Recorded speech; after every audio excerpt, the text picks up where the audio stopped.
Sentendo la prima delle due relazioni che ancora ci attendono questa mattina, la prima, avevo già detto il titolo, ve lo ripeto, è appunto essere comunità nelle istruzioni ai rettori veneziani in Istria e in Dalmazia.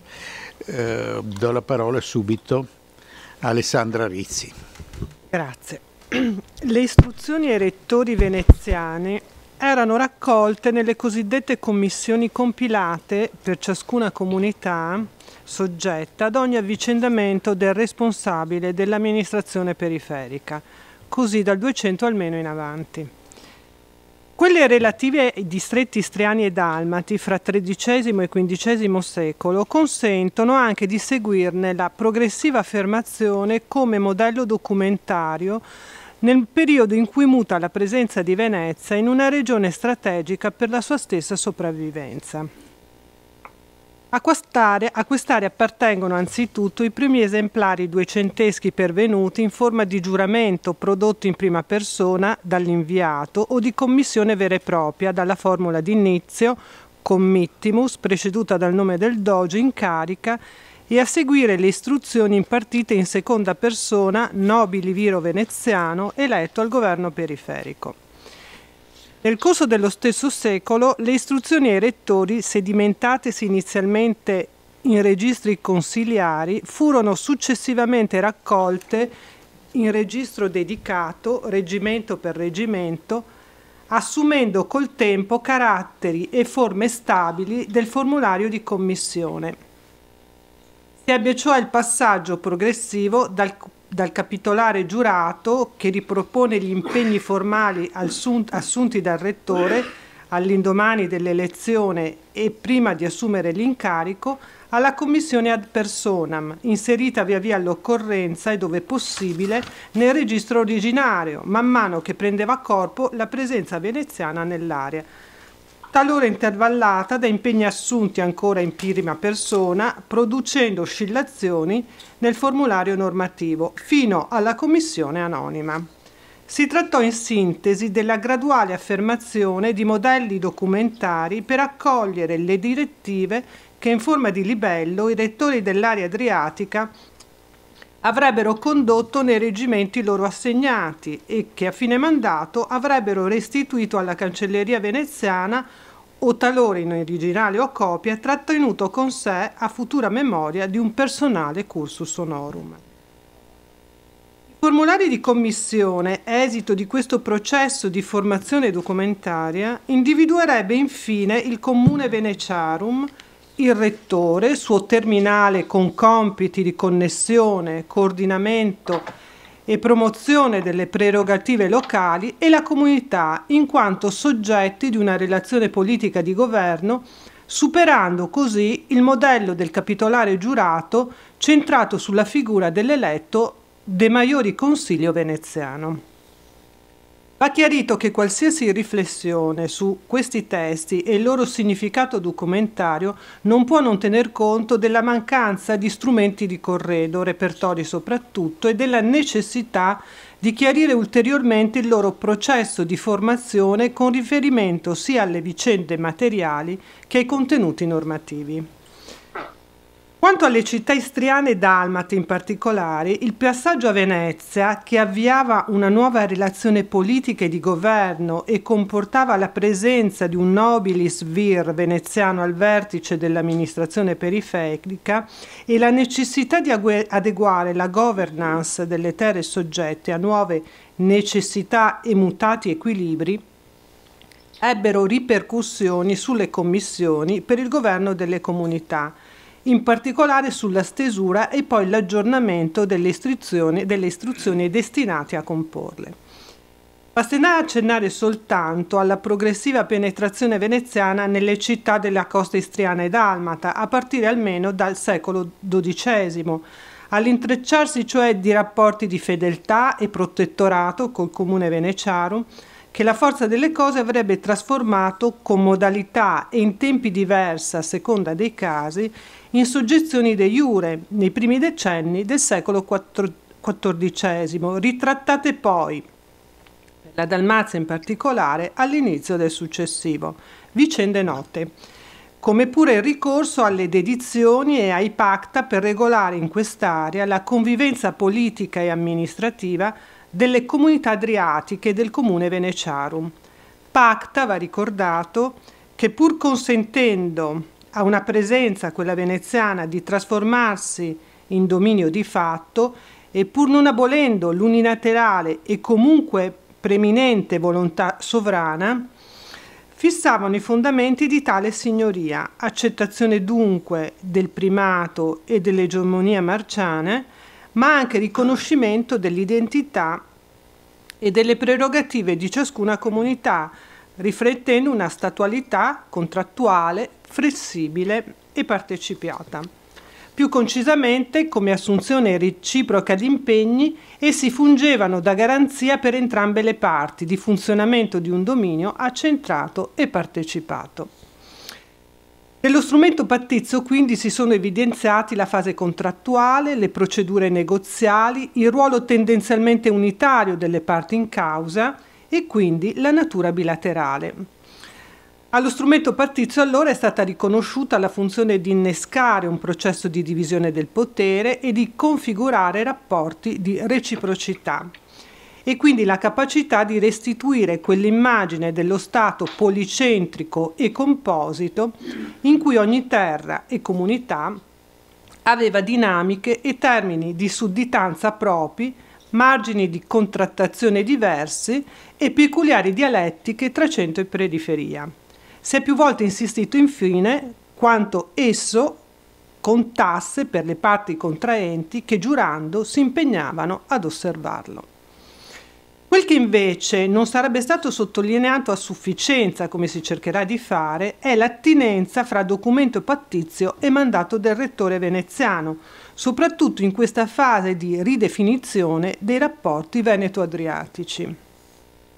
Attinenza stabilita anzitutto dai rinvii alla crisi superata dalla relazione pattizia, ancora nella trama delle istruzioni.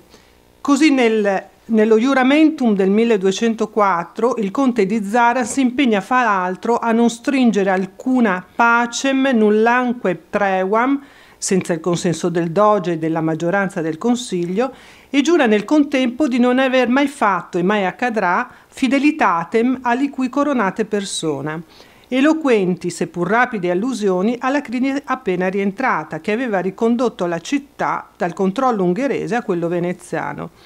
Lo stesso per l'accenno de muris civitatis, qui facti sunt, et inante affiemt, vago, se l'istruzione non imponesse di procedere secundum conventionem, che appunto superata la fase bellica ne inibisce la ricostruzione se danneggiate o crollate sine voluntatis domini ducis. Integrando dunque pactum e juramentum risulta più chiara anche l'aggiunta in quest'ultimo di comunicare quanto prima alla signoria se l'intervento di ricostruzione si suppone approvato gli fosse stato in qualsiasi modo impedito.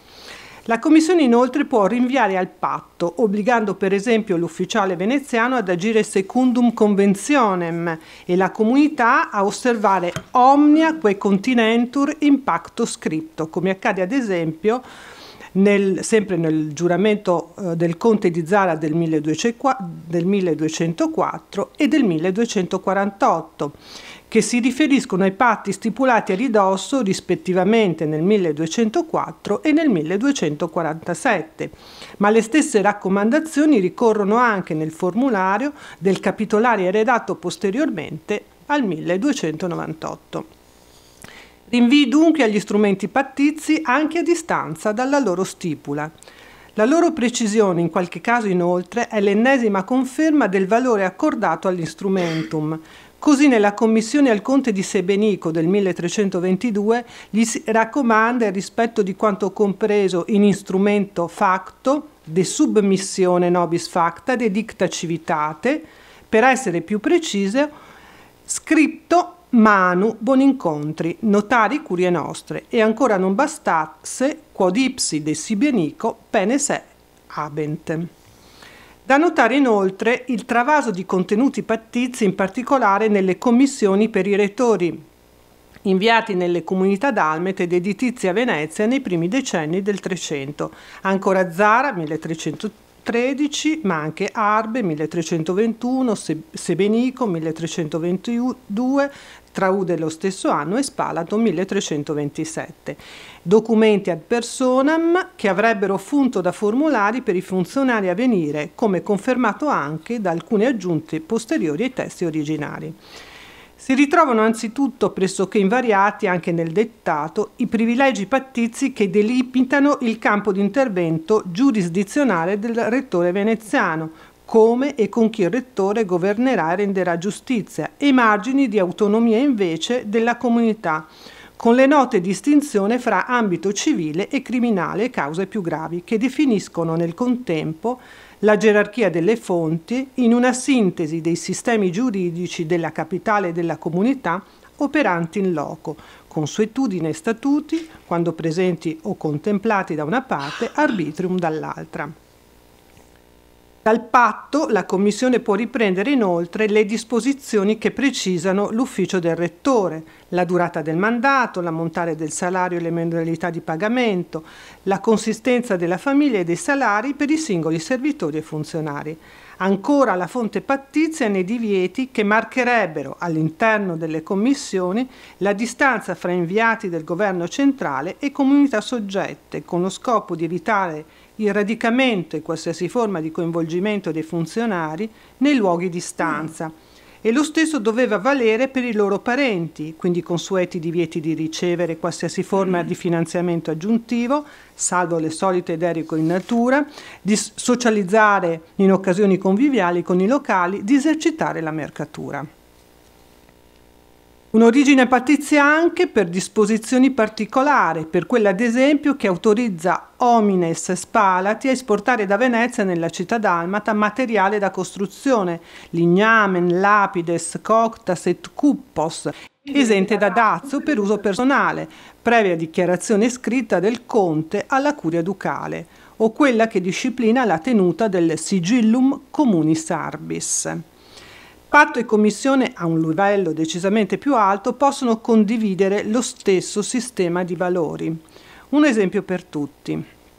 Nel Pactum Iare del 1204, più volte richiamato, sono in evidenza l'onor che gli zaratini devono a Venezia, al doge e ai suoi emissari, e la salus o respectum che i veneziani devono invece agli zeratini, come fattori di un'endiade, all'insegna dunque della complementarietà, una relazione funzionale e di reciprocità in cui l'uno presuppone e nello stesso tempo comporta l'altro, generatrice alla fine di quella fidelitas su cui il documento pattizio insiste, non certo casualmente se si tengono in conto le circostanze del passaggio, riconosciuta da entrambe le parti, e quindi la fidelitas dovuta anzitutto dall'arcivescovo al patriarca di grado e al doge, dal conte al doge e dagli zaratini al doge e al conte.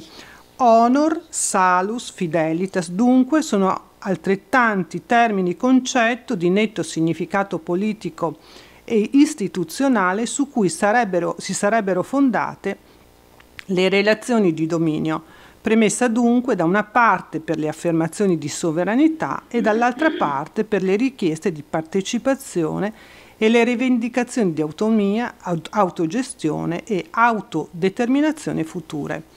Un corollario di valori che dà identità alla ristabilita relazione Venezia-Zara, riconfermato come programma di governo nello Iuramento Comitis, Iuro, quod fidelis ero domini duci Veneziarum, tractabo et operabor proficuum et honorem Veneciarum, et salvazione iadre, cum honore et bono Veneciarum. La fidelitas, in particolare del comes al doge, è garante di quella a lui dovuta dagli zaratini e al doge in primis. Allora la documentazione pattizia residua consente di stabilire la congruenza fra le richieste contenute nella procura sindicatus dei sindaci inviati a trattare con Venezia e accolte dalla dominante e le istruzioni riprese nel capitolare commissione. Così ad esempio nel capitolare del conte di Arbe, datato 4 febbraio 1321 per il divieto al rettore di ricevere doni o di partecipare ad occasioni conviviali con i cittadini della comunità dalmata. In alcuni casi ancora il testo della commissione, o almeno buona parte, sembrerebbe inserto in quello dei patti. Così ad esempio per la commissione al conte di Zara, Vitiale Michiel del 1313, o al conte di Sebenico d'Ardibembo del 1322, o ancora quello di Spalato, Donato Contarini del 1327. Significativo infine che i primissimi testi superstiti con le istruzioni ai rettori veneziani appartenenti, come detto all'inizio, all'area dalmata fossero registrati proprio nei libri Pactorum. Così ad esempio il capitolare giurato del conte di Zara del 1204 e ancora quello del 1248. Questa tendenza infine a ritrovare nella trama delle istruzioni ai rettori l'instrumentum pattizio si ripete almeno in parte con i formulari di commissioni stesi per le comunità dalmete all'indomani del loro rientro nell'orbita veneziana a partire dal 1409. Una tendenza documentabile già nella seconda metà del 200 nelle istruzioni ai podestà veneziani inviati nelle città istriane ancora formalmente sotto l'autorità patriarchina ma legata a Venezia da patti di fedeltà e protezione. Quanto fin qui osservato conferma senz'altro l'uso calibrato della commissione da parte di Venezia e particolarmente nel momento in cui incrementava i propri domini diretti in Adriatico. Si è visto in particolare per la Dalmazia. Ad ogni rettore neoeletto, all'indomani della dedizione, era consegnato un testo ad personam che sarebbe servito, come già ricordato, anche ai suoi sostituti con le aggiunte, le modifiche, i ritocchi che si fossero resi nel tempo necessari. Si trattava inoltre, come si è detto, in diversi casi, di istruzioni che si raccordavano all'iter pattizio, riproponendo l'essenza per il governo delle comunità, opzioni condivise e sulle quali i sindaci delle città sottomesse avevano trovato un accordo col comune veneciarum o comunque prescrizioni che le parti si erano impegnate reciprocamente ad osservare. Perciò in queste particolari congiunture di nuove acquisizioni o rientro nell'orbita veneziana, la Commissione diventava strumento attuativo della relazione pattizia alla base del nuovo assetto politico e di governo. A Vitale Michiel, neoeletto conte al governo provvisorio di Zara nel 1313, prima di indicargli a che cosa ricorrere nell'esercizio della sua funzione, statuti, consuetudine, arbitrio, consilia, gli si prescriveva reggere in ragione et justitia anzitutto secundum formam pactorum.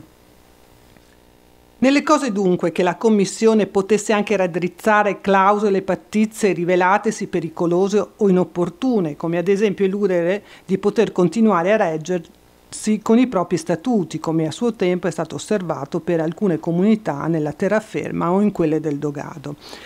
Al contrario, avrebbe anche potuto concedere qualcosa in più.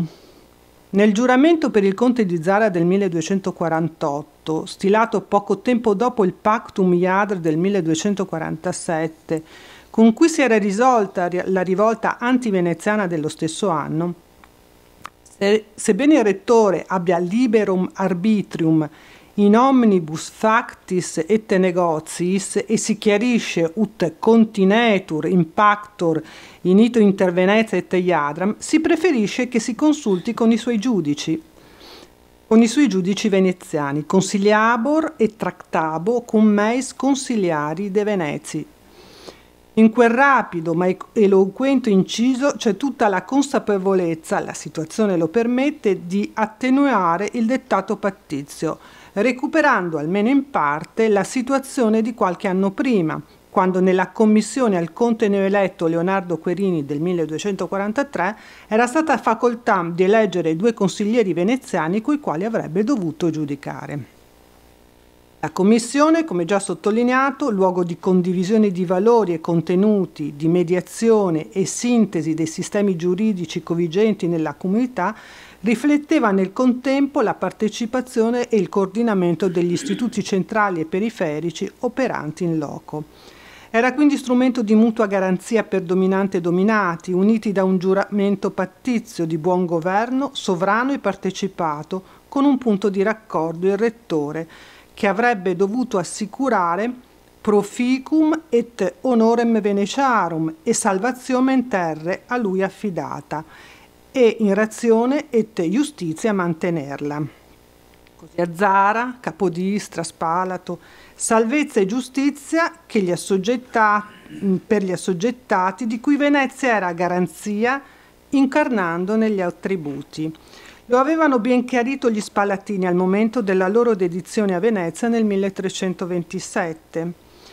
Ritenendo fra le altre cose che le terre sotto il suo governo vivano in quiete pace e ancora che il doge e il comune veneciarum in sui recta statera iudici lances equilibramine manimus detinentes e quindi ius suum culibet tribuendo incardando dunque la giustizia dispares pacificano laddove ci siano disparità e diseguaglianze, equilibra omnes evientem tyrannibe relegantes, ancora la giustizia veneziana per opporsi a ogni deriva autoritaria, la comunità dalmata decide matura deliberazione di consegnarsi, committere, protezioni, dominio, gubernaculo et tutele domini ducis et communis civitatis predicte.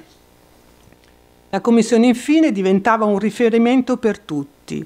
Rettore e autorità centrale che richiamandola potevano rivendicare ciascuno le proprie ragioni, ma anche per le comunità. È testimoniato infatti che si appellassero contro le sentenze del nobiluomo veneziano in virtù anche del fatto che gli avesse oltrepassato i limiti impostigli dalla commissione. La comunità dunque ritrova riassunte nella commissione al rettore veneto le ragioni e le modalità concordate del suo passaggio al dominio marciano. Da essa si sentiva tutelata e garantita e in essa avrebbe anche nel tempo potuto intervenire e dunque trovare le risposte alle proprie istanze. L'avrebbero per esempio inteso a Sebenico quando, ai conti eletti dopo il 1326, non molti anni dopo la dedizione a Venezia del 1322, sarebbe stata data istruzione, aggiungendola alla commissione, di dar corso a una delibera del Senato e della Quarantia del 18 marzo 1326 che andava ad aumentar loro il salario, materia delicata, per il mantenimento di quatuor equos et duos ronzinos. Ma quel che preme qui richiamare è che tale delibera era avvenuta in risposta a una supplicatio e requisitio communis et hominum sibenici, presentata per suum ambassatorem silicet Rodoanum. In base a tale supplica, homines sibenici avevano chiesto appunto di poter ritoccare, come si è detto, il salario del conte, attribuendogli 400 lire di piccoli all'anno, ultra id quod continetur in sua commissione et pacto.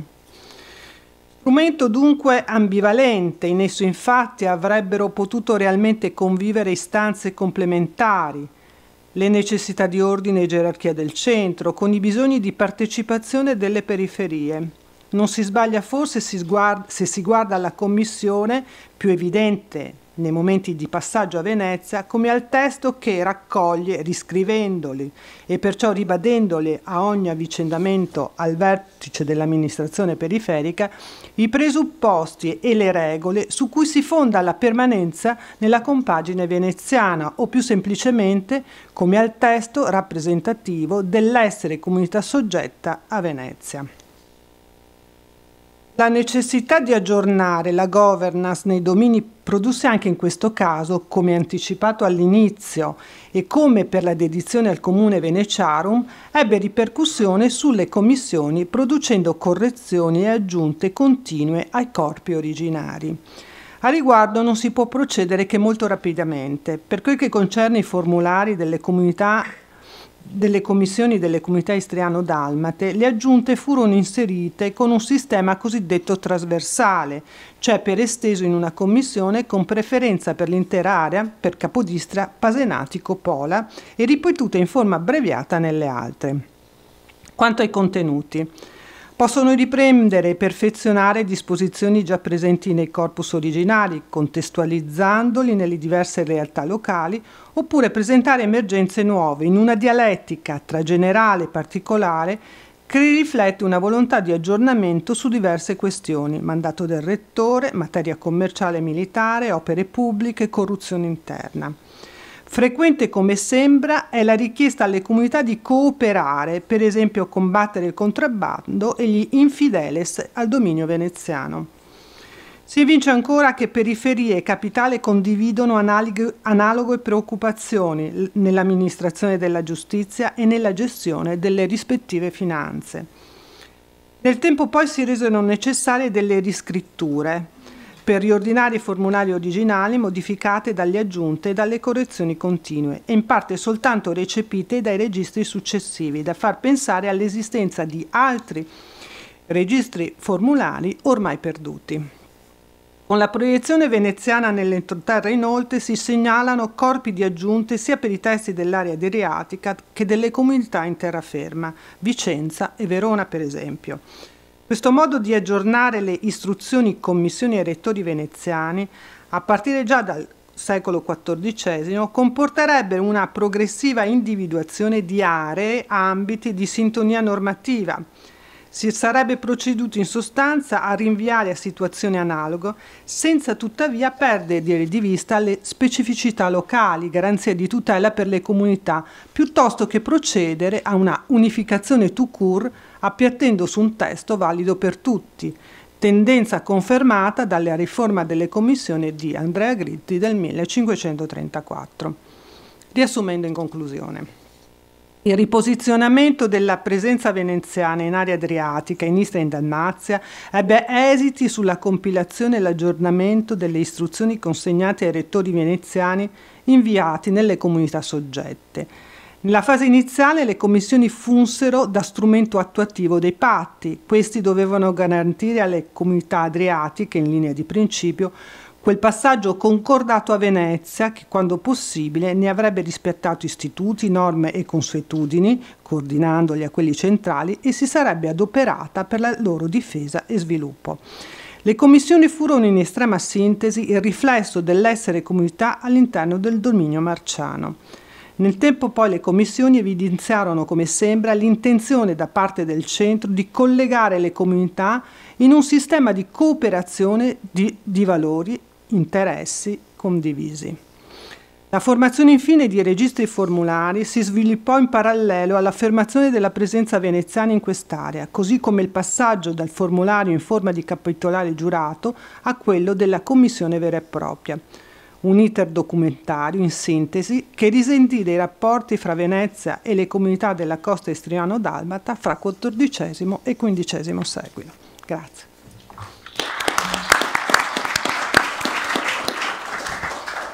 Grazie, e grazie intanto. Poi possiamo procedere con la relazione di Ermanno Orlando su strutture di interazione di una comunità urbana, Spalato, XV secolo. Grazie.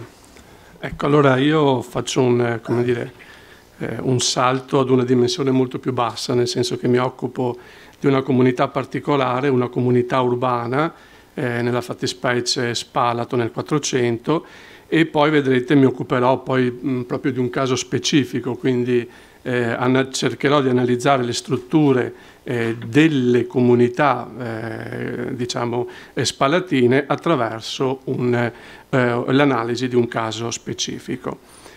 Le ricerche più recenti sulle comunità urbane e rurali della Dalmazia basso medievale hanno permesso di approfondire e delineare le strutture, i discorsi e le prassi della vita comunitaria in uno spazio sostanzialmente omogeneo dal punto di vista linguistico e religioso, Spalato presenta solo una piccola comunità ebraica nel 400, non ci sono testimonianze nelle fonti che ho visto, almeno quattrocentesche, di una comunità ortodossa che probabilmente arriverà dopo, più tardi.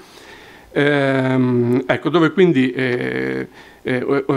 omogenea, ma dove le variabili erano semmai di natura sociale e dove la dialettica politico-istituzionale aveva un ruolo fondamentale nella stessa determinazione delle solidarietà e delle appartenenze.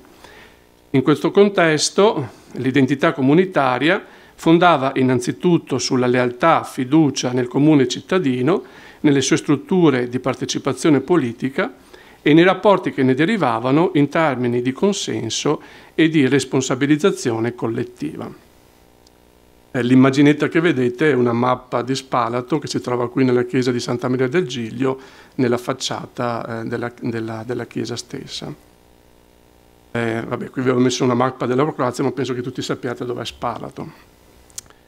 Ecco, altro momento fondamentale di individuazione e organizzazione della comunità era il riferimento comune al diritto proprio e agli statuti cittadini promulgati nel 1312. Tutti, in sostanza, a prescindere dal gruppo di appartenenza, si rifacevano allo stesso diritto particolare, alle stesse tradizioni, allo stesso patrimonio giuridico e culturale e agli stessi rituali comunitari.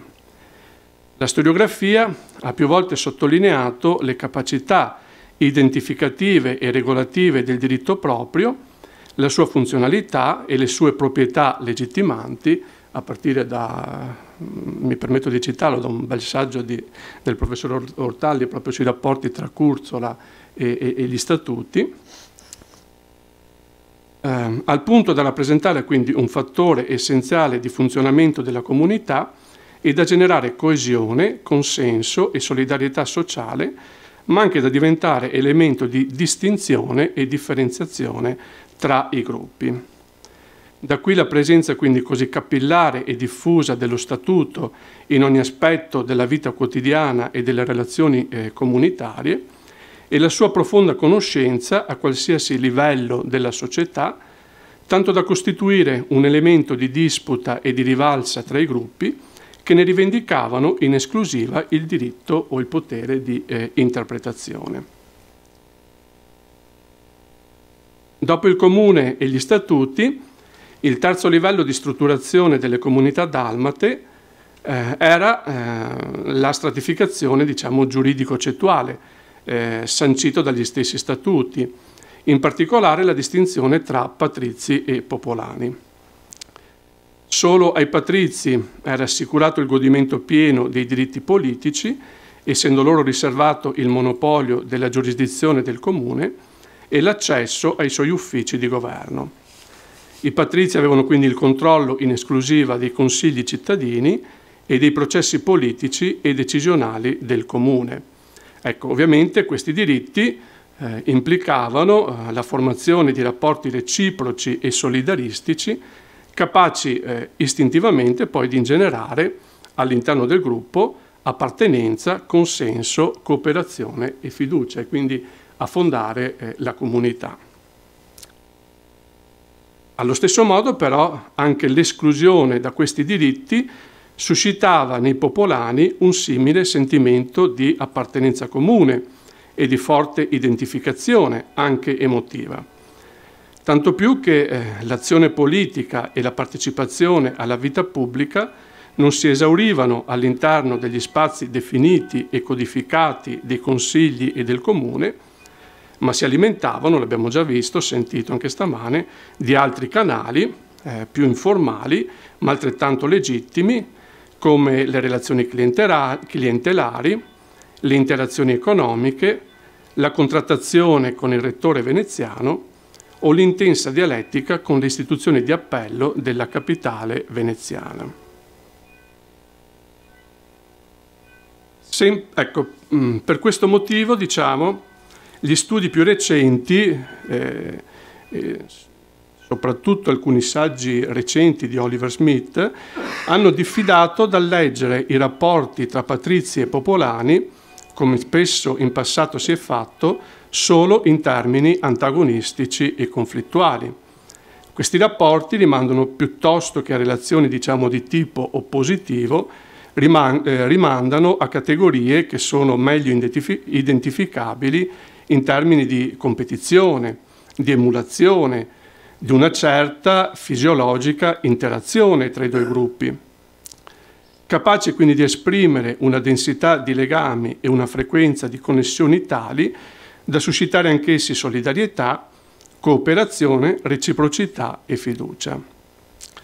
Quindi ecco, sembra di dover rigettare un modello esclusivamente antagonistico da rimpiazzarsi invece con altri che diano la giusta enfasi ai rapporti osmotici tra i due gruppi, ne accentuino i livelli di negoziazione ed emulazione, mettendo in luce gli sconfinamenti reciproci, i contatti quotidiani e poi i piani di inevitabile interazione.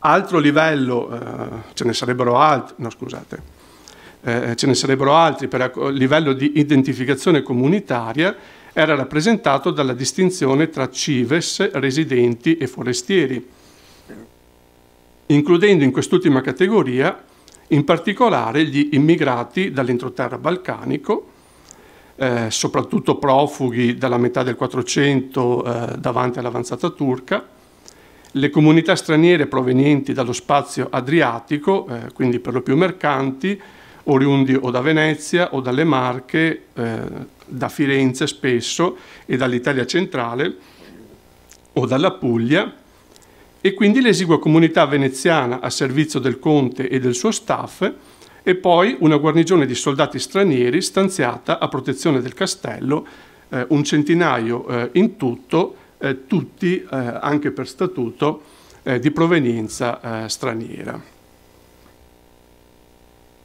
Oltre quindi a tratteggiare le strutture e le prassi della vita comunitaria nello spazio dalmata e a definire la valenza e la pervasività dei legami, diciamo, forti, quelli tendenzialmente più connotanti ma anche più chiusi ed escludenti, la ricerca ha evidenziato l'importanza invece della dimensione del conflitto e della contestazione nel far emergere le dinamiche sociali e le interazioni tra i gruppi.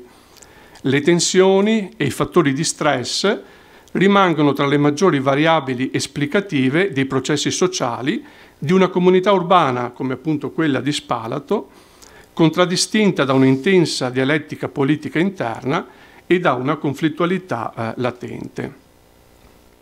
Ecco, come vi dicevo quindi, è proprio su un momento di rottura e di forte discontinuità all'interno di rapporti di solidarietà e cooperazione consolidati che invece vorrei incentrare l'intervento per verificare la tenuta delle strutture comunitarie di fronte appunto al conflitto e alla competizione.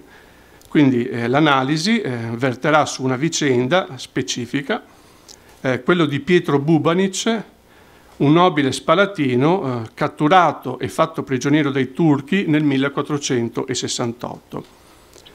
Spero, l'intenzione, ecco, l'approccio microstorico consentirà però di cogliere non solo i legami sociali e culturali di base e gli spazi e i contesti in cui questi legami prendevano forma e si esplicavano, ma anche appunto i momenti di tensione e di frattura, in grado più di altri di evidenziare le linee di faglia tra i diversi gruppi e quei margini dove la complessità delle interazioni poteva dar luogo a contestazioni e combinazioni ibride, favorendo quindi il sorgere di appartenenze plurime e di comunità emotive alternative.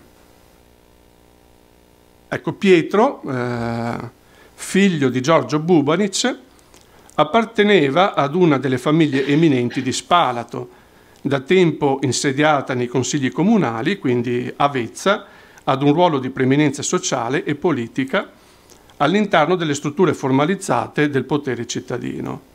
Il padre, oltre che consigliere, aveva più volte ricoperto l'ambito ruolo di giudice della curia, cui competeva assieme al conte l'amministrazione della giustizia civile, Era stato inoltre procuratore dell'ospedale di Santo Spirito, che era in sostanza l'orfanotrofio della città, e del convento di San Domenico. Lo stesso Pietro aveva intrapreso la carriera politica sin dagli anni 50 del 400, impiegato inizialmente in cariche minori, come ufficiale sopra le beccherie o giustiziere comunali, ma questo era appunto del tutto tipico, cioè il cursus honorum di ogni rampollo della nobiltà cominciava appunto da incarichi minori. La famiglia traeva le sue risorse e il suo potere, oltre che dalla partecipazione politica e da un ingente patrimonio immobiliare e fondiario, dai commerci con l'entroterra balcanico, effettuati da Pietro in compagnia ora del cugino Giovanni, figlio di Simone Bubanic, con cui spesso si era recato per affari a Jajca, credo si pronunci Jajc in serbo, quindi in Bosnia, ora di mercanti di professione, come per esempio Ventura e Ingleschi Meraviglia, che sulla triangolazione commerciale tra Venezia, Balcani e Adriatico aveva costruito una fortuna. Probabilmente in uno di questi viaggi, quindi Pietro, nel 1468, siamo in piena guerra veneto-ottomana, cade prigioniero dei turchi ed è in attesa di un riscatto. Messe sotto pressione dalla cattività di Pietro, quindi presso i turchi, erano state le reti dei legami forti ad entrare inaspettatamente per prime in crisi. In particolare la famiglia, cioè il prototipo per eccellenza di ogni relazione comunitaria, improntata per antonomasia alla reciprocità e all'aiuto vicendevole, che proprio in questi frangenti di alta criticità avrebbe dovuto fungere con le sue solidarietà interne e i suoi legami densi da cerchia di protezione e da sostegno emotivo, non aveva retto all'urto di questa emergenza ed era implosa, evidenziando fragilità e inclinature da tempo latenti. La moglie di Pietro, Caterina, una veneziana della nobile famiglia dei Cataldiapietra, aveva fatto fatica quindi a racimolare la cifra richiesta per il riscatto, trovando nei cugini germani del marito, benché fossero in regime di fraterna compagnia, solo porte sbarrate. A detta di Pietro, il quale, una volta ritrovata la libertà e rientrata a Spalato, aveva intentato una lunga causa contro i suoi consanguinei, essi avrebbero approfittato della sua prigionia e delle difficoltà della moglie per convertire diversi terreni posseduti pro indiviso, quindi in piena comunione di beni, e qui cito dalla fonte, in uso suo cum danno et prejudicio mio. La fraterna, quindi, o comunità familiare tacita, si era costituita nel 1432, alla morte del nonno paterno di Pietro, cioè Matteo Bubanic, secondo prassi usuali tra il pratiziato spalatino, finalizzate al mantenimento del patrimonio familiare e a scongiurarne la dispersione. Da allora i due figli di Matteo, cioè Giorgio e Simone, avevano convissuto, anche qui cito, cum le facoltà loro in fraterna e per indiviso, quindi in stretto regime di condivisione patrimoniale. Questo condominio domestico era proseguito anche con i nipoti, cioè Pietro, figlio di Giorgio, e Giovanni e le sorelle, figli di Simone, sino ad interrompersi bruscamente proprio nel 1468, cioè quando Pietro fu preso dai turchi.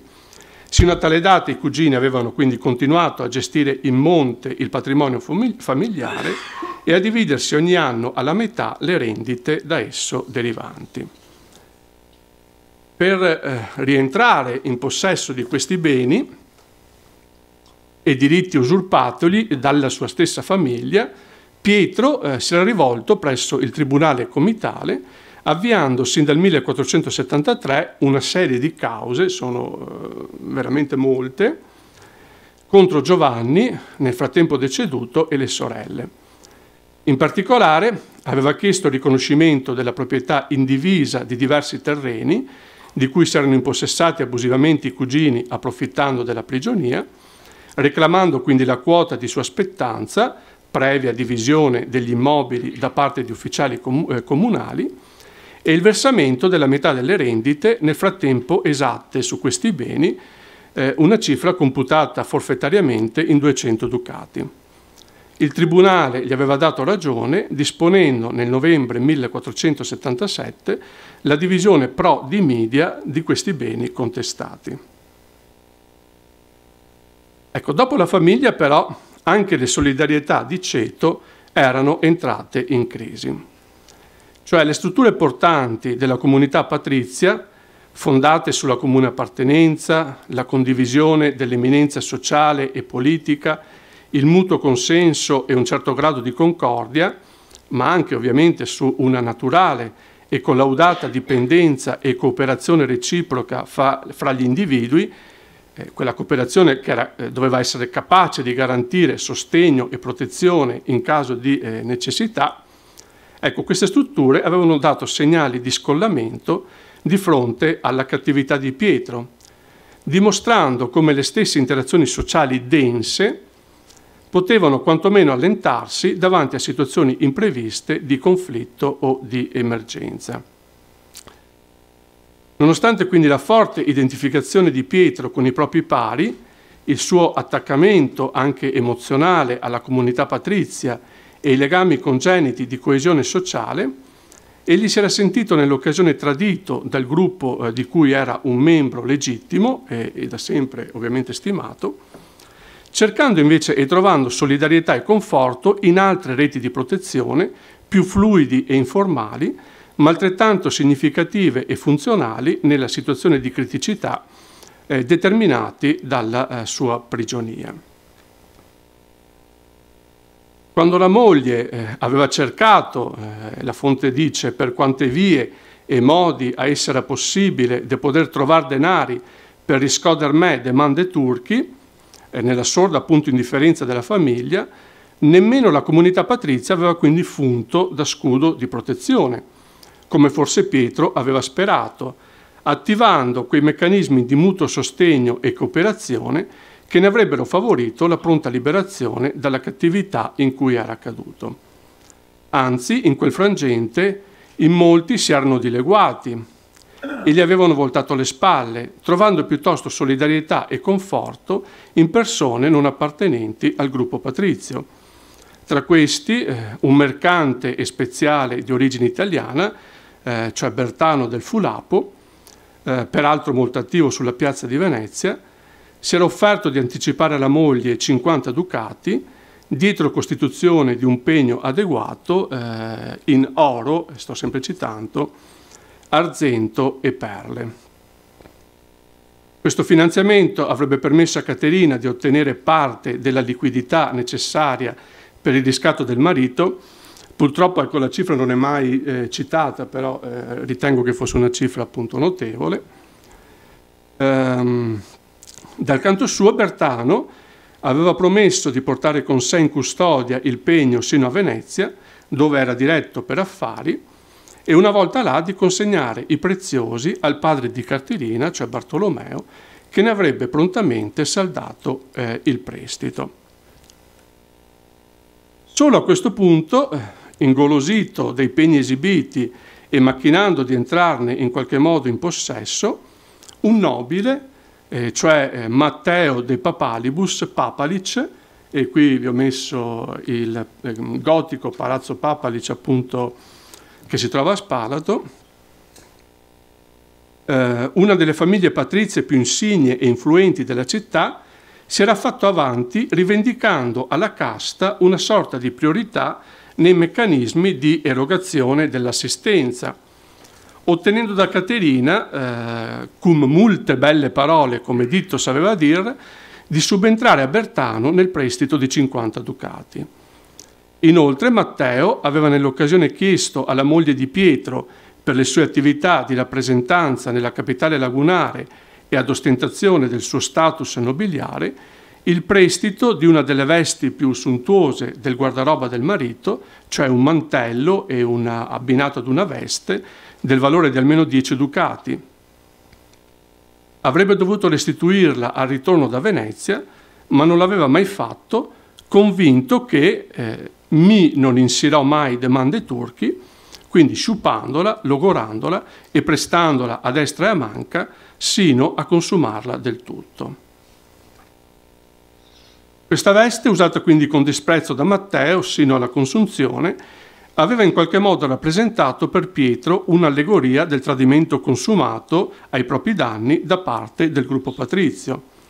Inutile dire come l'abito rappresentasse nella cultura del tempo uno dei codici di identificazione più immediati, capaci allo stesso modo di segnalare appartenenze e marcare i confini con le altre comunità urbane, in particolare i popolani. L'abito, con il suo linguaggio differenziale ed esclusivo, facilitava la riconoscibilità del patrizio e ne marcava lo status e la preminenza sociale. L'uso improprio e quasi denigratorio che ne aveva fatto Matteo era stato un oltraggio non soltanto personale, ma anche alla comunità di cui entrambi facevano parte. Per questo Pietro aveva poi preteso non solo la restituzione della veste, ma anche un indennizzo di 20 ducati a risarcimento dell'offesa subita e a riparazione di una esclusione, in termini appunto di solidarietà e di protezione, che aveva vissuto come uno smacco e una umiliazione.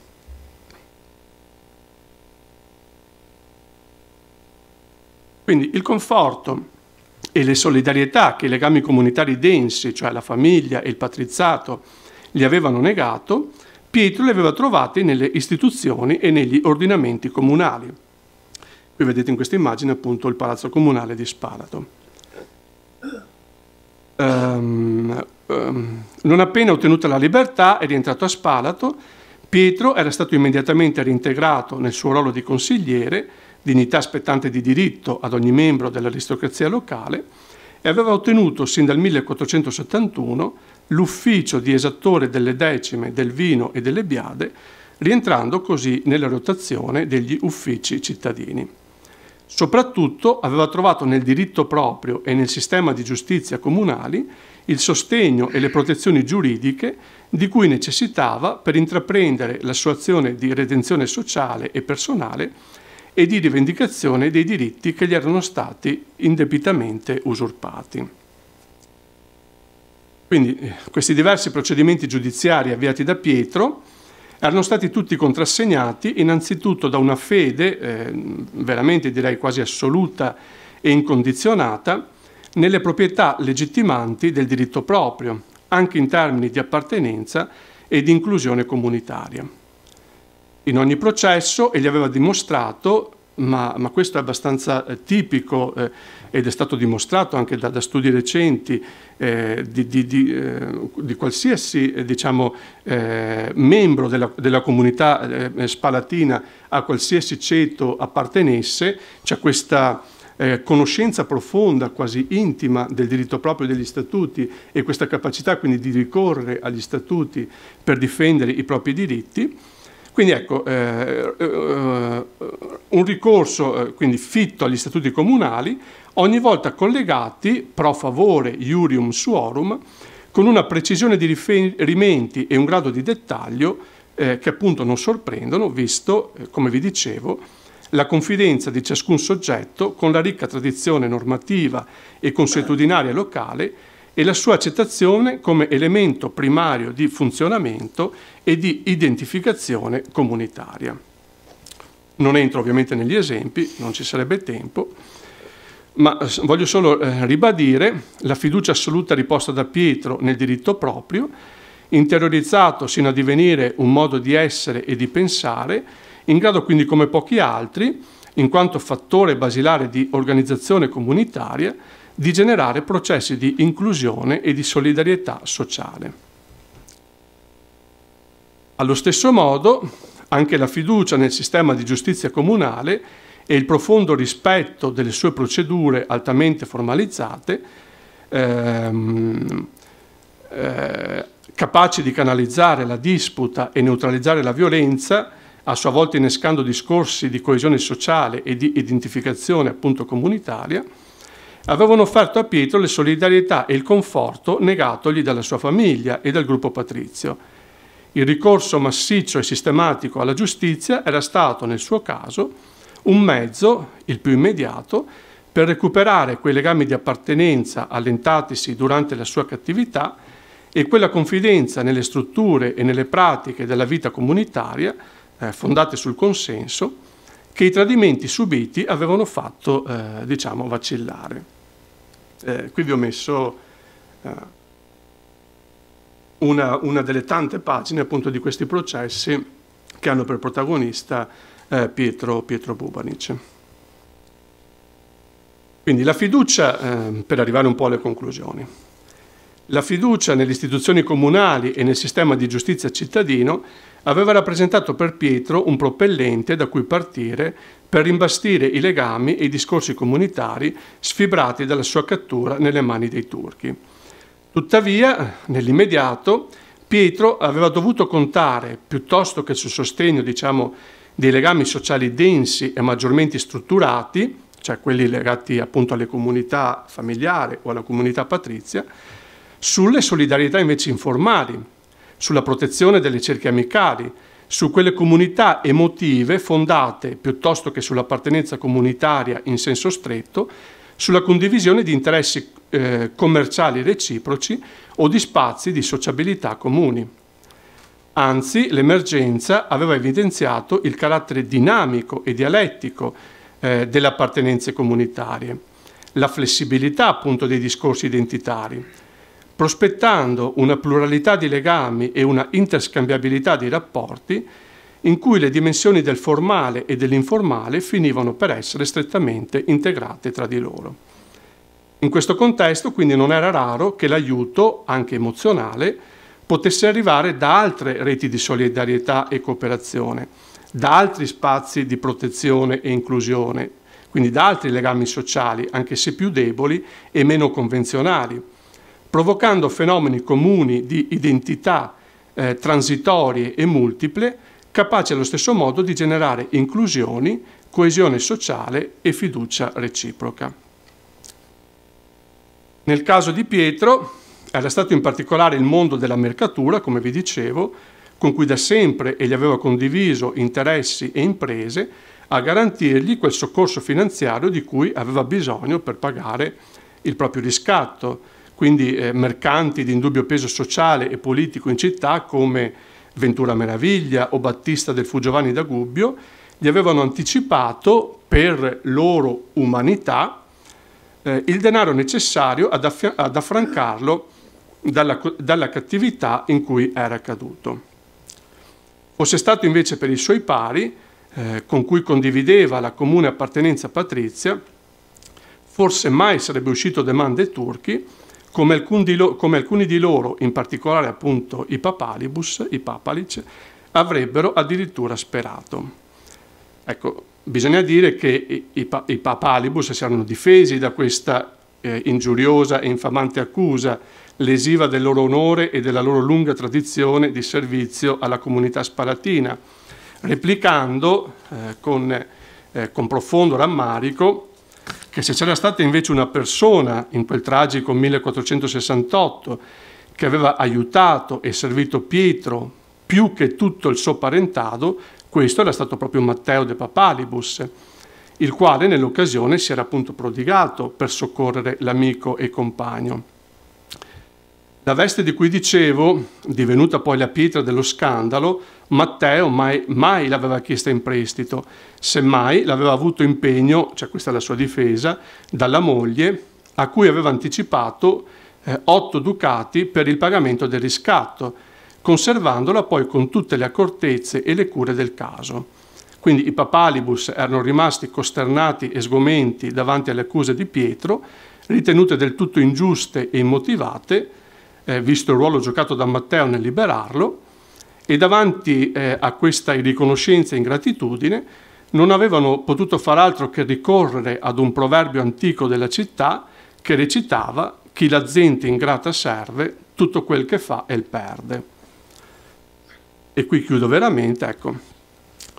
L'umanità delle reti, quindi informali, e dei legami alternativi di solidarietà avevano, insomma, al di là di ogni controversia, evidenziato il grado di commistione e vischiosità delle strutture di inclusione e identificazione, anche in una società all'apparenza così rigidamente strutturata, anche a livello appunto giuridico e statutario, in termini di appartenenze comunitarie come quella spalatina.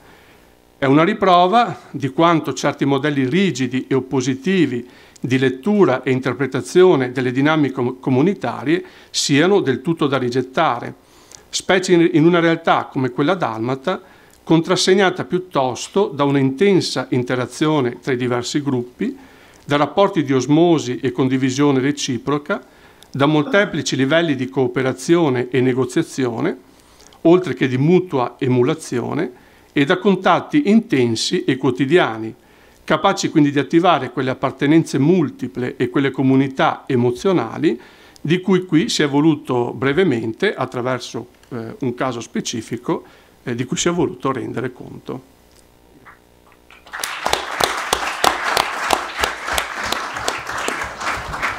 Grazie per anche questo importante intervento. Abbiamo qualche tempo per un attimo di discussione. Vorrei forse dire qualcosa subito io che mi veniva in mente pensando a Chris Wickham, alla critica contro l'impostazione quanto alle comunità locali così strettamente istituzionale, con un ragionamento che forse può procedere, se uno è d'accordo, come a me pareva, per quel che posso giudicare, di essere d'accordo con quelle letture. Ora, grazie. Ragionamento in che senso? L'istituzione. L'istituzione è la norma. La norma al suo livello più alto è lo scritto, è la formalizzazione, quella che si fissa, quella che viene meditata e poi data come autentica e da applicare. Ma la norma non può essere, soprattutto la norma scritta, non può essere di per sé una garanzia, perché non è la realtà. Non è, pensate, a me a volte viene come esempio uno storico tra un secolo che dovesse fare la storia d'Italia sulla base delle norme. Spiegherebbe un'Italia che non è mai esistita, anche a noi può capitare studiando il passato. Credo la realtà dei rapporti si vede meglio forse nell'ambito dell'amministrazione della giustizia, non tanto nella norma giuridica, ma proprio nell'amministrazione della giustizia, che è sempre un tipo di fonte faticosa da analizzare nel suo complesso. È molto più facile ricorrere allo statuto, alle disposizioni normative scritte che in pochi tratti ci sembrano risolverci i problemi, ma in realtà locali se ne rendevano ben conto anche con dei passaggi a volte quasi paradossali. Penso per esempio in ambiente istriano la preferenza alla retrograda procedura del giudizio di Dio piuttosto che al processo accusatorio che Venezia invece, più moderna da questo punto di vista, tentava di introdurre, ma la cosa aveva una logica ben precisa, perché il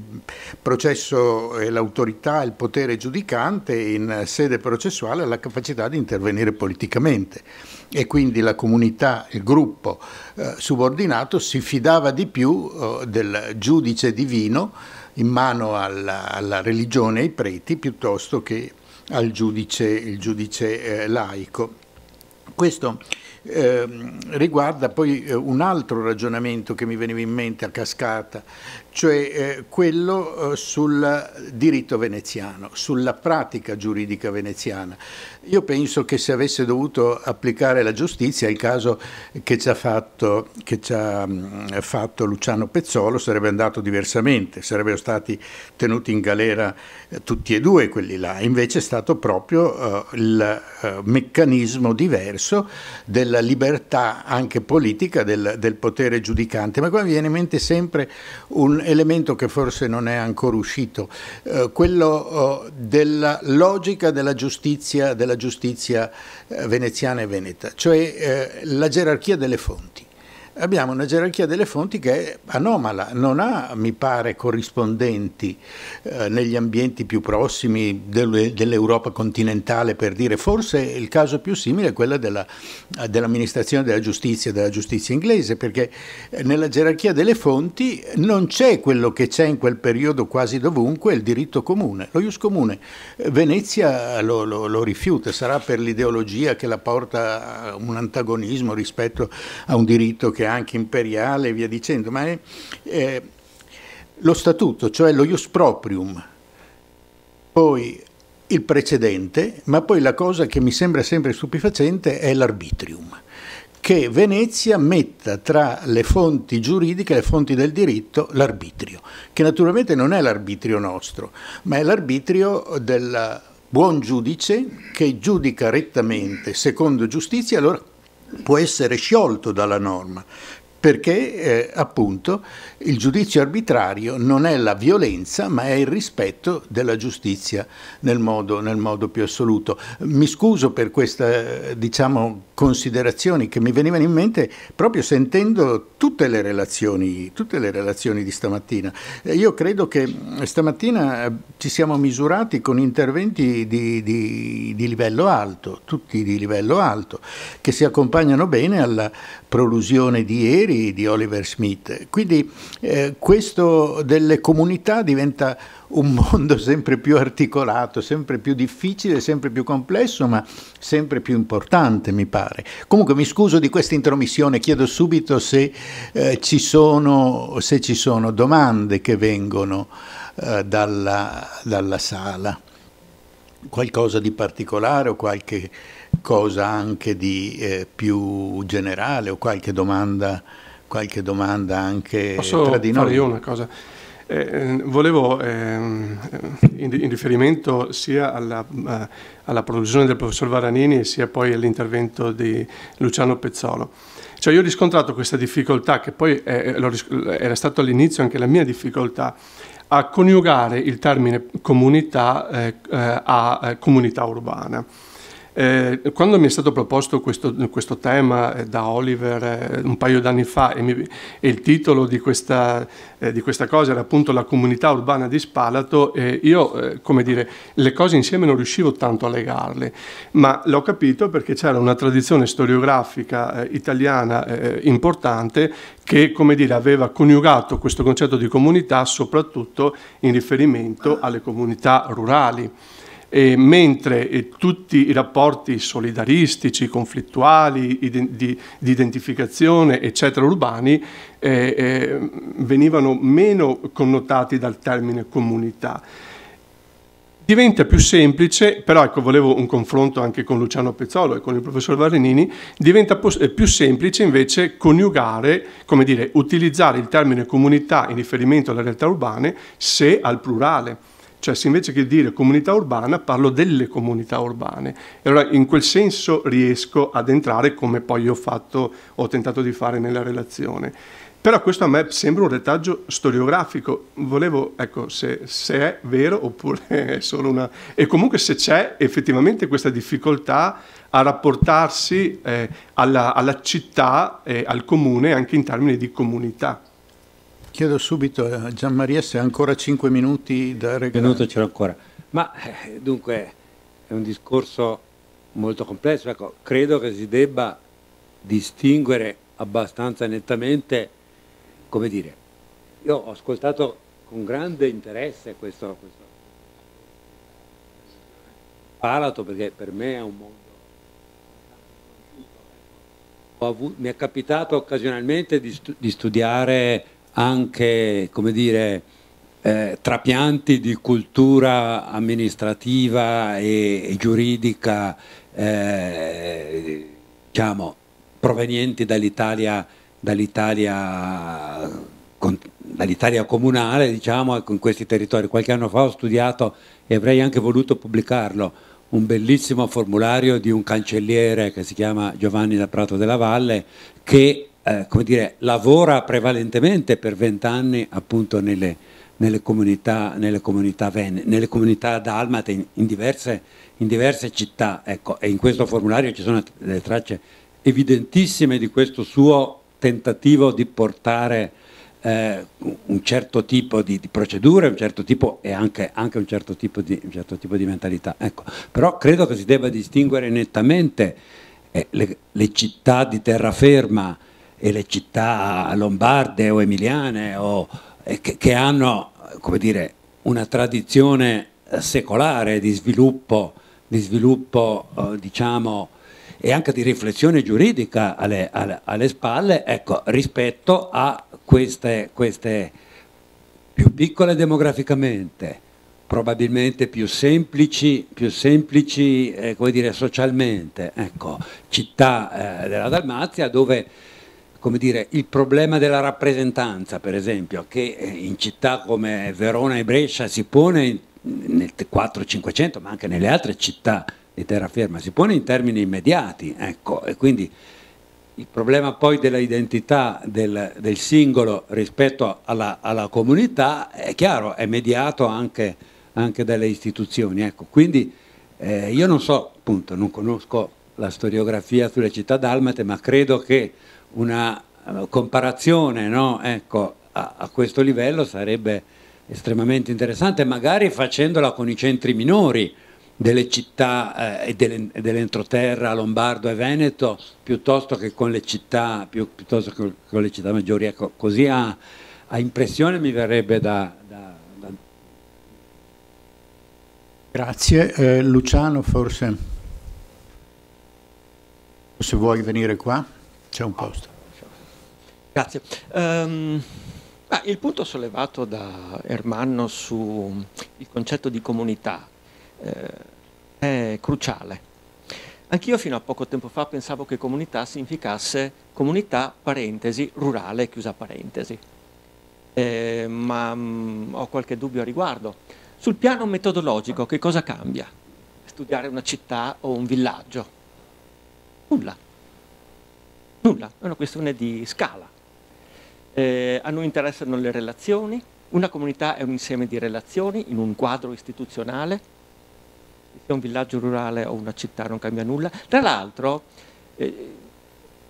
una bella sintesi, insomma, un testo di Beat Kümin, che credo sia uno svizzero che insegna a Warwick, ha scritto un bel libro, The Communal Age in Western Europe. Il capitolo è dedicato alla città comunale italiana. Il secondo capitolo è dedicato come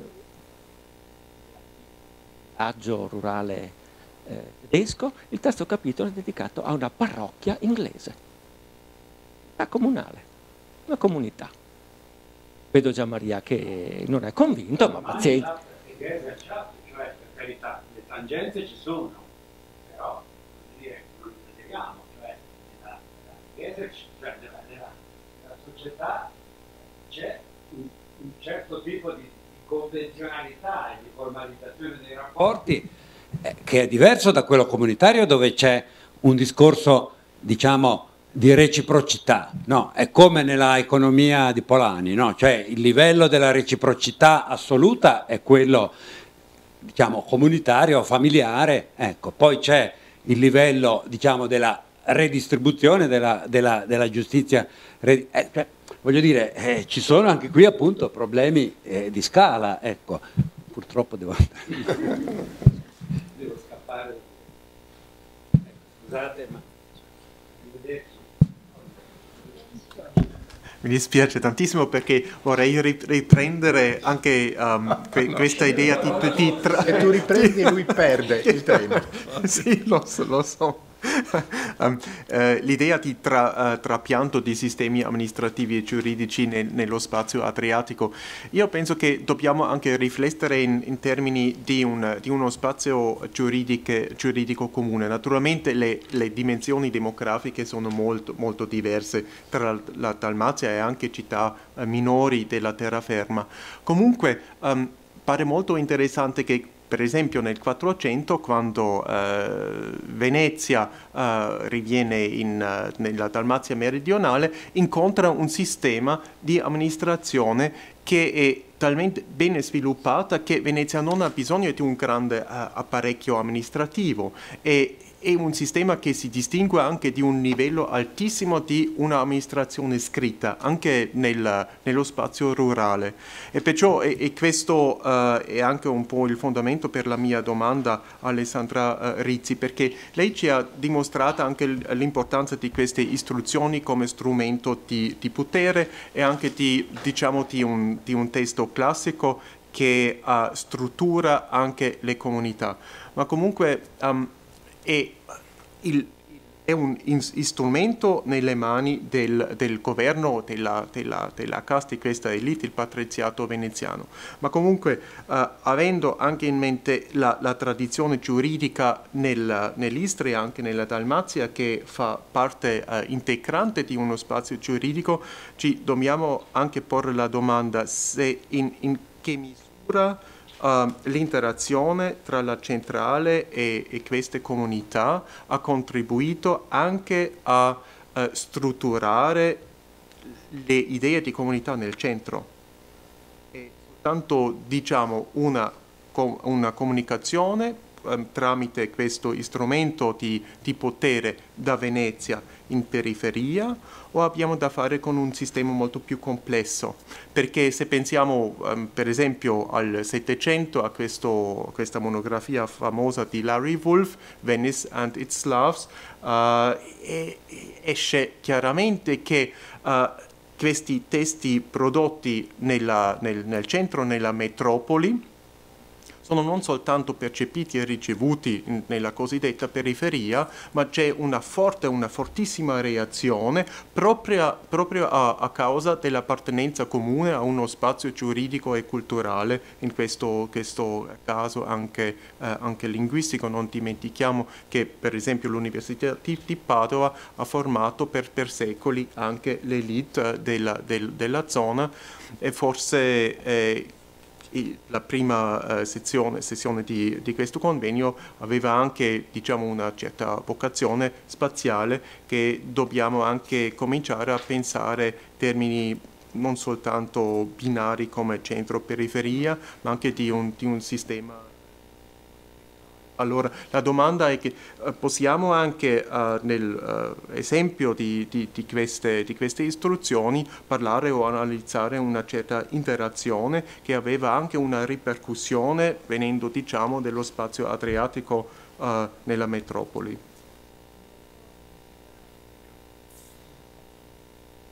Sì, sono d'accordo, non so se sono riuscita bene a spiegarlo, la lettura forse non lo so, ma quello che mi sembra di capire è che siano testi penso siano testi molto meno calati dall'alto di quanto in realtà non si pensasse.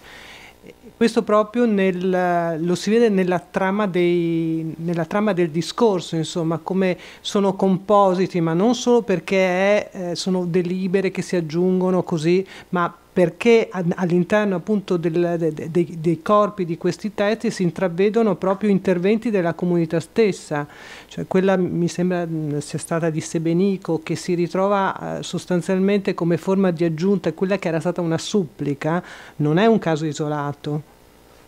Quindi mi sembrano testi molto più che riflettano molto di più una vera comunicazione, non soltanto perché siano testi appunto deliberati al centro e poi così trasmessi in periferia tramite il rettore. Sono assolutamente d'accordo.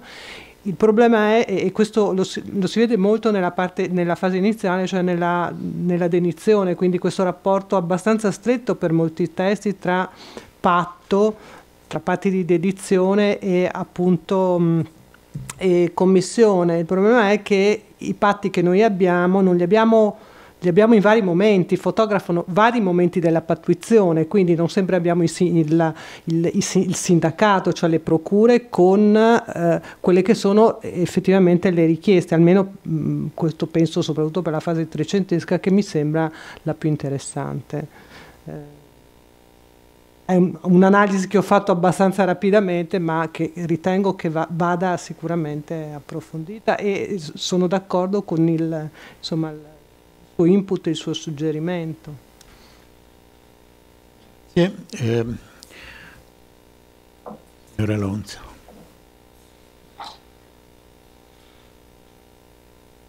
Restiamo sull'altra sponda, forse. Ho goduto molto di tutte le due relazioni. E avrei un paio di note su margini. Mi permetto di interromperla, per quello che riguarda la registrazione, la professoressa Nella Lonza, pregherei chi interviene di dire il proprio nome, perché sennò non si sa. Grazie, comunque l'ho fatto io al posto suo. Grazie. Dunque volevo mettere un paio di note in margine della relazione di collega Ermanno Lago. La prima sarebbe il ruolo e la conoscenza dello statuto di Spalato. Ritiene essere ben conosciuto in tutti i ceti. Il problema è, lei lo sa, anche molto complesso, perché se guardiamo il diritto pubblico, quello è inapplicabile, perché come si sa forse il Statuto Spalatino è il solo della sponda orientale dell'Adriatico che ha avuto un'impronta non diciamo di matrice veneziana, ma di podestaria. Quello è quasi inapplicabile nel periodo veneziano. E nel diritto privato forse sarebbe un po' bene di tenere in conto anche quello che ha detto adesso il professore Ortalli, che si conoscono le pratiche. È molto dubitabile quanto si conosca lo statuto stesso. Anche nei processi c'è sempre il framing notarile, ma sì, ma le parti le conoscono davvero o sanno un po' come si fanno le cose. Questa era forse la prima cosa. Se posso ancora un'altra cosa, forse una mia deformazione professionale, ma a me sembra molto molto importante di guardare al gioco degli strumenti giuridici, perché loro definiscono molto molto i documenti che lei guarda, e qualche volta quando lei parlava e vedeva degli elementi di non so di lotta o di non so io invece vedevo più un problema di strumenti giuridici. Per esempio, quando Catarina ha il problema di trovare i soldi per pagare per liberare il marito, è il problema che lui non è morto, dunque non si può andare a aprire una procedura di successione, è vivo, ma non c'è una procura e non c'è nessuna possibilità sua di agire. E quello è un blocco giuridico anche, o soprattutto. Dunque questo quanto riguarda la fraterna. E poi il problema della veste, io la vedo come anche soprattutto un problema giuridico, perché se la veste era data in pegno, come sembra, ma anche se è stata data in prestito, in ambedue i casi quello che ha la cosa, la res, non deve utilizzarla. Quindi quello che volevo dire, mi sembra che sia bene di fare forse un po' più attenzione ai lati giuridici per non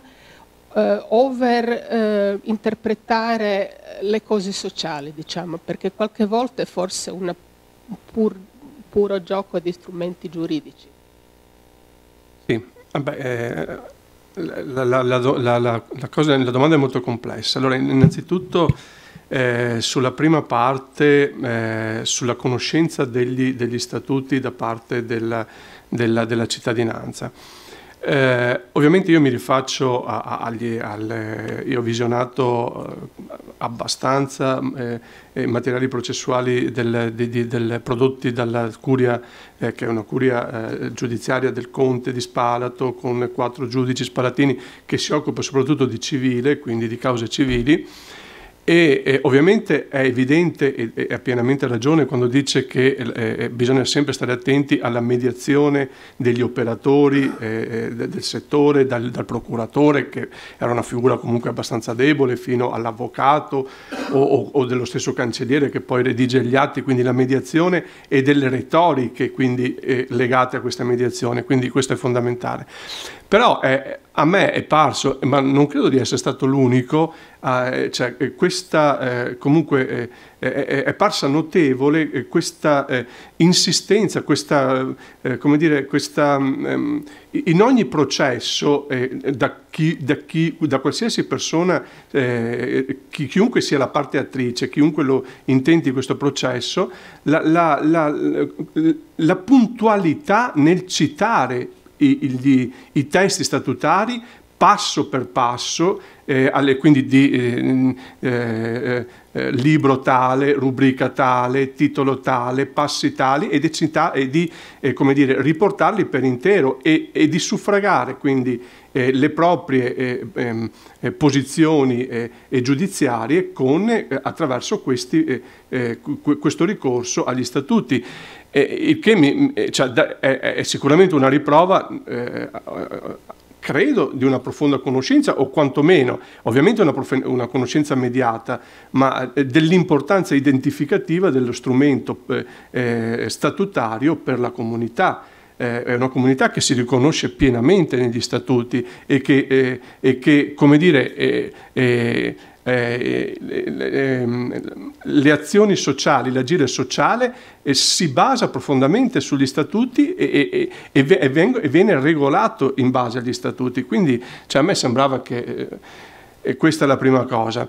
Poi la seconda è indubbia, cioè quello delle retoriche che ci stanno dietro e di linguaggi che stanno dietro anche, e quindi dell'importanza di una lettura giuridica, non soltanto sociale, di queste. Lì per esempio nella questione della veste è vero che la donna non poteva agire, però c'è una fraterna dietro, quindi c'erano in teoria un fratello che avrebbe dovuto gestivano in comune, erano i beni indivisi, una fraterna avrebbe dovuto prendere in mano la situazione ed essere lui a gestire il riscatto del fratello, perché appunto erano ancora in fraterna, invece ne approfittano per rompere la fraterna e per abusare ed acquisire diritti che non avevano. Quindi la moglie si trova giuridicamente, è vero, in una posizione debole, ma è perché quelle che hanno le posizioni forti vengono a mancare. Questo io volevo invece sottolineare, come le reti di relazioni forti in qualche modo tracollano, e invece sono le reti più informali, più deboli, che vanno in soccorso in questo caso di Pietro Bubanic.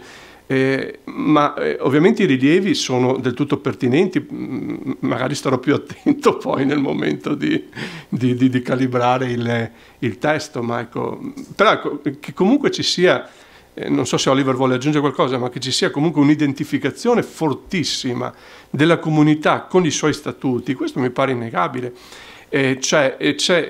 Lo statuto è conosciuto, c'è una grande divulgazione, viene un po' meno i patti, qualche volta vengono comunque citati i patti di edizione, per esempio molto meno, e questa era una domanda, le commissioni, ecco, queste sì, io le trovo poco a livello di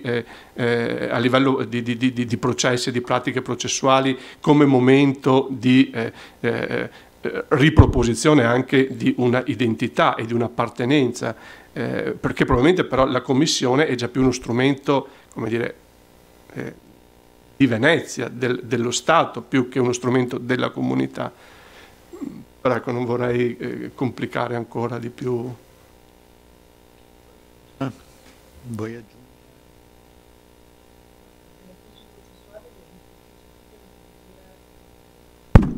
Se li hai trovate citate oppure non le hai assolutamente meno, trovo molto di più i patti in questo senso. Però ecco, ovviamente mi pare importante, ecco, che vengano fuori, proprio per capire come funzionavano poi. Se noi andiamo a vedere determinate commissioni, sembrano proprio inserte nei patti, sono proprio... Sì, questo sì. Magari non le ricordano, e anche tutte queste volte che all'interno delle commissioni si ricordano i patti e giudicheremo e governeremo secondo i patti, chiaro, non c'è magari l'esplicitazione, ma sono testi che tu trovi in molti casi inserti proprio nei patti. E determinate, come dire, richieste riguardano il rettore che non deve organizzare banchetti, tutte quelle che, insomma, si è sempre ritenuto fossero le classiche richieste, deliberazioni, a cominciare da quelle addirittura per l'Istria che ritrovi nel maggior consiglio appunto di derivazione veneziana, invece le ritrovi nei sindacati, cioè nelle richieste che la comunità nel momento di dedizione fa a Venezia. Vorrei aggiungere soltanto 2 o 3 parole di carattere storiografico quanto riguarda l'interpretazione dei testi normativi e anche della prassi giuridica in Dalmazia. Finora la storiografia si è concentrata assolutamente sull'analisi di questi testi normativi. Sono stati anche riediti recentemente anche in una splendida edizione questi statuti di Spalato, ma finora sappiamo pochissimo sulla prassi e anche sull'importanza che significava anche questo testo nella prassi giuridica e sociale, e stiamo adesso all'inizio di una rilettura di questa fonte che finora è stato studiata piuttosto nel senso di questa tradizione storiografica che ci ha mostrata stamane Gian Maria Varanini, che riflette anche una certa tradizione europea di lettura di questo tipo di testi.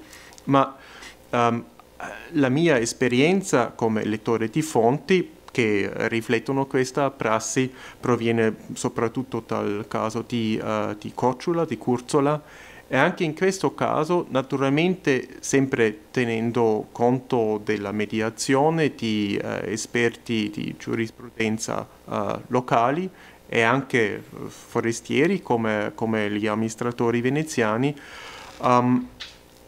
È importante sottolineare il livello di conoscenza, soprattutto nella maniera già descritta da Ermanno Orlando. Non si tratta di riferimenti generici a questo testo, semplicemente all'esistenza di statuti, ma di riferimenti precisi a singoli capitoli e paragrafi di questi statuti. E se analizziamo anche diciamo, la stratificazione di questo tipo di citazioni, esce chiaramente che non è un fenomeno di elite. Soprattutto a Curzola, dove le comunità rurali, i villaggi, anche come entità politiche, hanno rivestito tradizionalmente un ruolo molto importante e una posizione fortissima anche dal punto di vista politico. Ma è vero che dobbiamo anche mettere questa evidenza in un contesto più ampio, ma come dicevo siamo adesso all'inizio di una rilettura di questi testi che avevano una funzione, hanno una doppia funzione. Da un lato la Dalmazia, è importante ricordarlo, è la zona in cui anche nello spazio adriatico emergono i primi statuti codificati all'inizio del 200. Allora Curzola per esempio è un primo caso nel 1214. Allora abbiamo da fare con una tradizione molto importante, anche importante per l'interpretazione diciamo nazionale della storia e della storiografia di tipo ottocentesca e novecentesca. Perciò molti storici sotto l'influenza di questa anche competizione nazionale in Dalmazia da un lato, dall'altro lato sotto l'influenza dell'interesse storiografico europeo dell'epoca per questi testi normativi, si sono concentrati sui testi. E c'è la domanda una domanda alla quale Ermanno Orlando ha cercato, secondo me in maniera molto convincente, di dare una prima risposta alla domanda: che cosa hanno significato questi testi nella prassi sociale e culturale, e non soltanto giuridico, e in questo contesto, malgrado la ricchezza della documentazione, qualcosa di nuovo e anche di affascinante. Grazie, ci sono altre domande? Gli interventi di questa mattina? O possiamo interrompere? Ah, prego, prego. Scusi, volevo chiedere... Se vuole, le chiederei di presentarsi per la registrazione. Ah, Vittorio Barbini. Grazie. Sì. Volevo chiedere... l'applicazione della giustizia era più basata sull'interpretazione o sulla norma? E a chi era delegata? La norma era fatta ovviamente dallo Stato, dai patti fra Stati, ma l'interpretazione a chi era delegata? Una domanda molto complessa.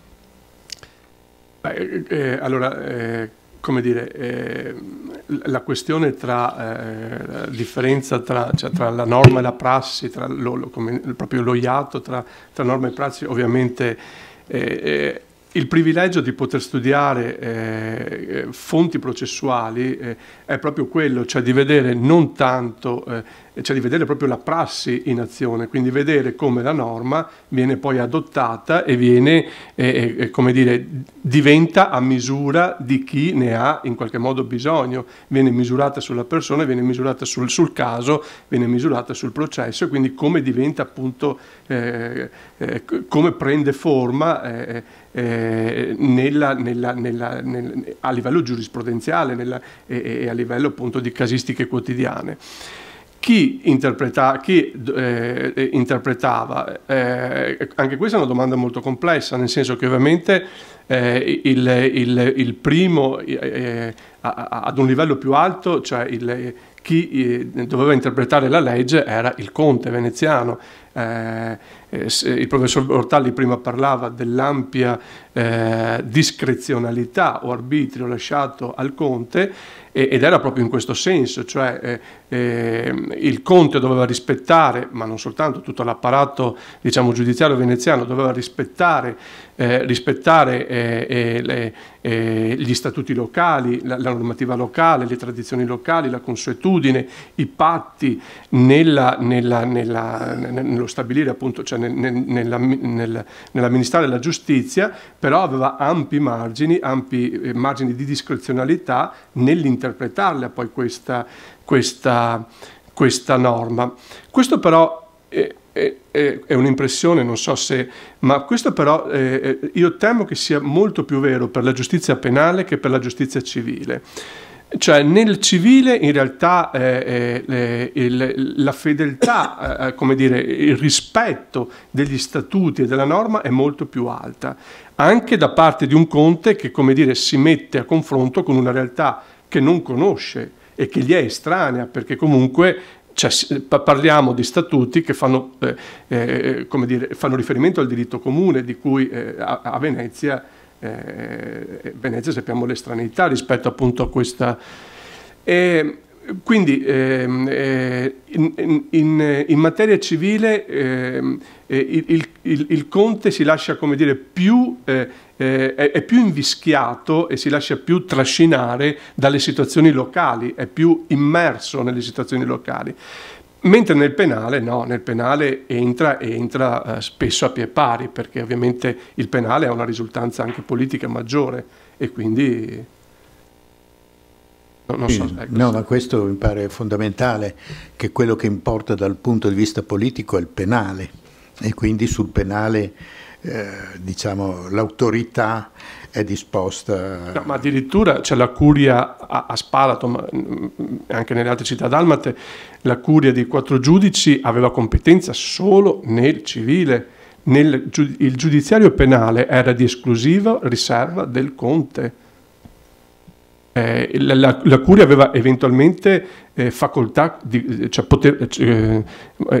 il conte poteva consultare la curia e basarsi sul giudizio della curia, però poi la sentenza la promulgava il conte a seconda cioè basandosi sul suo potere di arbitrio e di discrezione, ecco. A proposito, scusa, del penale, c'è un'espressione che loro usano, a parte c'è il penale, poi ci sono i casi particolari distinti, c'è un'espressione particolare che loro usano spesso nelle commissioni: giudicherai d'arbitrio secondo gli statuti e poi d'arbitrio.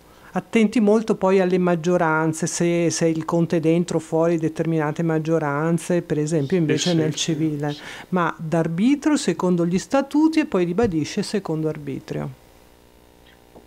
Sì, però la mia impressione è che non so, ma che il conte veneziano, come dire, nel civile non ha neanche tanto interesse ad entrarci, cioè è quasi una riserva del potere locale, rimane una riserva del potere locale, cioè sono i 4 giudici che decidono la causa. Questo sì, anche a livello, diciamo così, programmatico Grazie anche per questo. Ci sono altre domande? Abbiamo forse ancora qualche minuto? Se no, prego.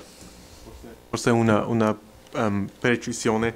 Forse si tratta di un caso particolare, ma nel penale, almeno sull'isola di Curzola, i giudici locali sono coinvolti anche nel penale.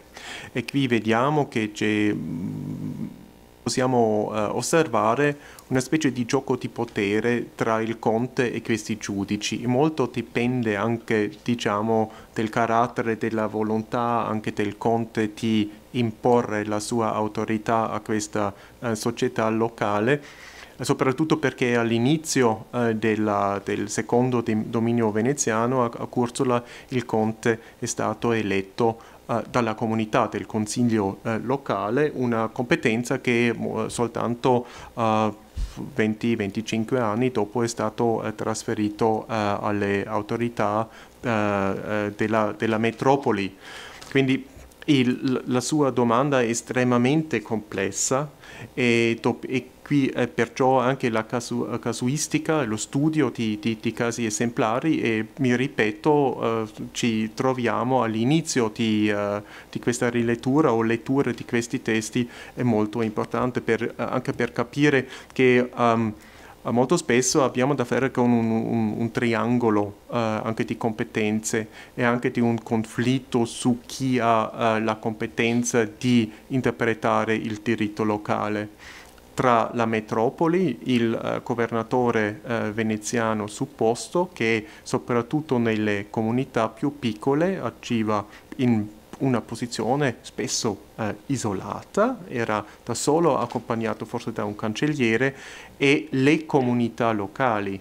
E qui c'entra anche il modello sviluppato da Ermanno Orlando, che queste comunità, come la città di Curzola o anche la città di Spalato, non costituivano una entità, un attore, un singolo attore, ma piuttosto una pluralità molto complessa, che va al di là di questa opposizione tra patrizi e popolani. Questo è anche uno dei risultati più importanti, che per capire chi sono questi attori, che sono anche, diciamo, i legami, le dipendenze di questi giudici che in maniera ufficiale rappresentano il ceto patrizio, ma di fatti molto spesso sono più legati tramite rapporti economici con attori che ufficialmente sono categorizzati come popolani.